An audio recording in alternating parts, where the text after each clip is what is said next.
Hey ToneX fans, welcome back to the channel. My name's Devin Bumstead, and this video is going to be really short and sweet today. I just want to describe to you, actually show you, what the presence and depth controls are actually doing on the ToneX. I got a question the other day and they're like, what frequencies does presence and depth actually control? And I'm like, I have no idea. I have often referred to using the presence and depth controls. They are useful. I find them really helpful. Obviously the presence is going to add some high end, the depth is going to add some low end, but what exactly is it doing? So here's what I did. I captured a clean signal. So instead of, I took a ToneX capture and I sent it through a just a capture box and then straight back into the interface. So basically it captured nothing but the signal that it was sending. So there might have been some signal loss in there just a little bit, but basically as clean of a signal as I could possibly capture. So essentially it should just be flat. If I send, say, some white noise through the ToneX software, then we can analyze the frequencies a little bit better since it's not going through like an amp that's already kind of EQ'd. So here's the test.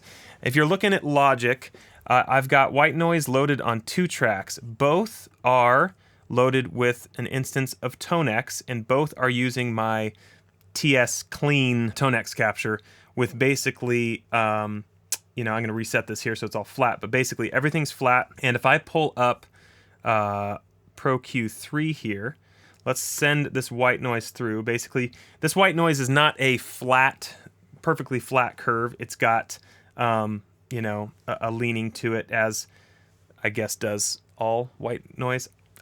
I don't know, maybe not, but whatever. This is still gonna be a helpful test regardless, trust me. So if I were to disable the ToneX, basically then this would show just the white noise in and of itself. And so you can see this line is a bit more straight when I have the ToneX bypassed. When I have it enabled, you see a little bit of this, 18K and below starting to drop off there. That just happened during the capture or something like that. So maybe I had a bad cable in there or something. I don't know. So then what I did is I loaded another instance of ToneX and Pro Q3. And this time, this ToneX is going to stay completely reset and flat. I'm not going to touch these controls at all. This is going to be the clean one. And on this instance of Pro Q3, I'm going to do a tone match. And that is what's going to tell us the difference in the frequencies when I change stuff. So let's grab the ToneX from this first white noise altered here. And we're going to see some changes happening here. Let's start with the presence. So if I grab the presence and crank it up, you can immediately see that there's some high-end content here being altered. If I turn the presence down, look at that.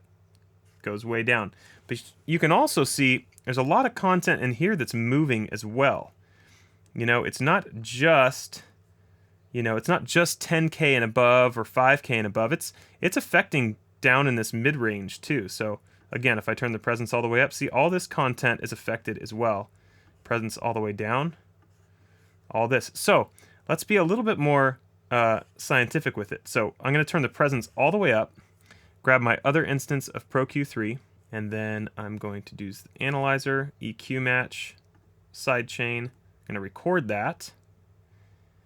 And then we're going to let that line do its thing for a second. And then we're going to say match. And let's just do, I could get more detailed, but doesn't really need it. Let's just go, 3. That's the number of bands. Say finish.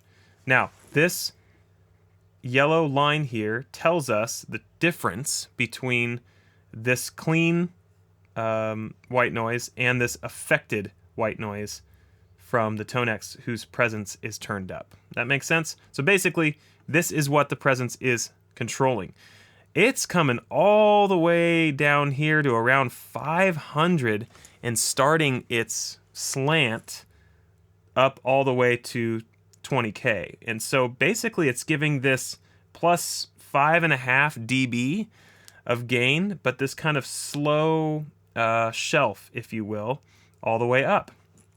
So let's repeat that test. Let's turn the presence all the way down and do it over again and see what happens. Chain, let's record that. Wait a few seconds. Say match. 4, finish. Same exact thing. I think this was kind of an outlier, not really sure that was supposed to be there. But essentially, you see this, you know, this line right here start to go down somewhere around 500 hertz and go to basically negative, you know, negative 5.5. And so that's what the presence does. It kind of takes a shelf, kind of anchored around that 500 hertz mark, and then it, you know, shelves it up or down. So that's what the presence does. Interesting. Now let's do this again with the depth control. All right, so if we do the exact same thing to the depth, crank the depth up, EQ match that, record that, you can already tell this is going on right here. Give it a few seconds and we will match it. And then let's just do, I don't know, you can get detailed on the bands, but you can kind of see what it's doing already. Even just with 2 bands, we can finish right here. It's pretty clear and obvious right here, centered around 70 or 80 hertz. It's raising it by about 6 dB or so. And I imagine if we do the exact opposite, turn the depth all the way down, repeat this little exercise, EQ match that, record that, you can already see kind of the exact same thing in the reverse way.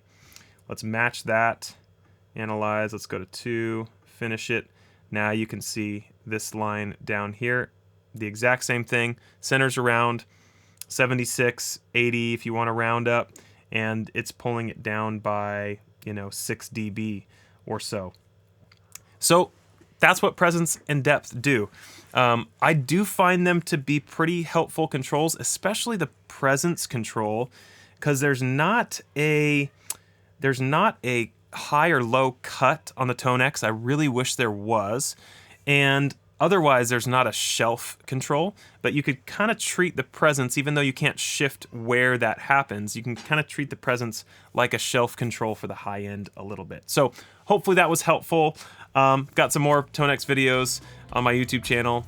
Would appreciate it if you liked and subscribed and did all that stuff if you found this helpful. I have ToneX captures on my website as well. Also want to invite you to my Instagram where I talk about all things gear for praise and worship, but also like heart of worship stuff. You might not be a worship player, that's okay.